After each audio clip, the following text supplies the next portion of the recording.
नमस्कार दोस्तों, आज हम आपके लिए रक्षाबंधन से जुड़ी एक पौराणिक कहानी लेकर आए हैं। आइए कहानी शुरू करते हैं। कहानी ये है कि रक्षाबंधन सबसे पहले किसने मनाया था। रक्षाबंधन हमारे भारत का एक प्रमुख त्यौहार है, या फिर कहा जा सकता है कि रक्षाबंधन भाई और बहनों के लिए सबसे बड़ा त्यौहार है। पौराणिक कथाओं के अनुसार लक्ष्मी जी ने सबसे पहले राजा बलि को राखी बांधी थी। यह बात उस समय की है जब राजा बलि अश्वमेध यज्ञ कर रहे थे। उस वक्त भगवान विष्णु राजा बलि के पास वामन अवतार में आए और उनसे 3 पग जमीन मांगी, और राजा बलि ने 3 पग जमीन देने का वचन दे दिया। इसके बाद वामन देव ने अपना विशालकाय रूप धारण किया और एक पग में धरती, दूसरे पग में स्वर्ग, और फिर जब तीसरा पग रखने के लिए राजा बलि से पूछा तो राजा बलि ने उनके सामने अपना शीश रख दिया। राजा बलि के शीश पे पग रखते ही राजा बलि पातालोक चले गए। कथाओं के अनुसार बलि पातालोक में रहने को तैयार हो गए, लेकिन भगवान के समक्ष उन्होंने एक शर्त रख दी और कहा, आप मुझे वचन दो कि मैं जो मांगूंगा वह आप मुझे दोगे। इस पर भगवान विष्णु ने कहा, हाँ, मैं आपको वचन देता हूँ कि आप जो भी मांगोगे मैं आपको दूंगा।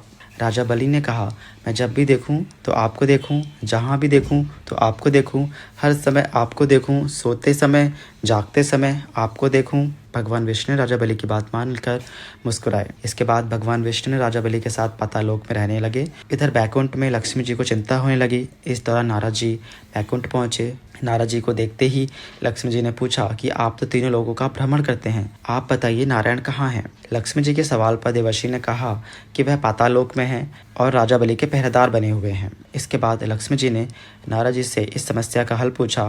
तब देवर्षि ने कहा कि आप राजा बलि को अपना भाई बना लीजिए, इसके बाद रक्षा का वचन ले लीजिए और फिर बचाव के बाद उपहार में अपने नारायण को मांग लीजिए। इसके बाद माता लक्ष्मी रोते हुए पातालोक पहुंची। इस पर राजा बलि ने पूछा, आप क्यों रो रही हैं। इस पर लक्ष्मी जी ने कहा, मेरा कोई भाई नहीं है, इसलिए मैं दुखी हूँ।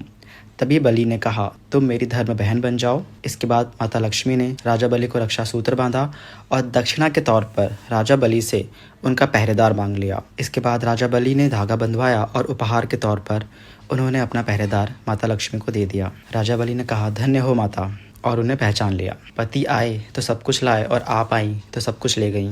तब से रक्षाबंधन शुरू हुआ। आपको यह कहानी कैसी लगी हमें कमेंट्स के जरूर बताएं। वीडियो को लाइक करें और ऐसी ही कथा, कहानी और जानकारी के लिए हमारे चैनल को सब्सक्राइब करें। धन्यवाद।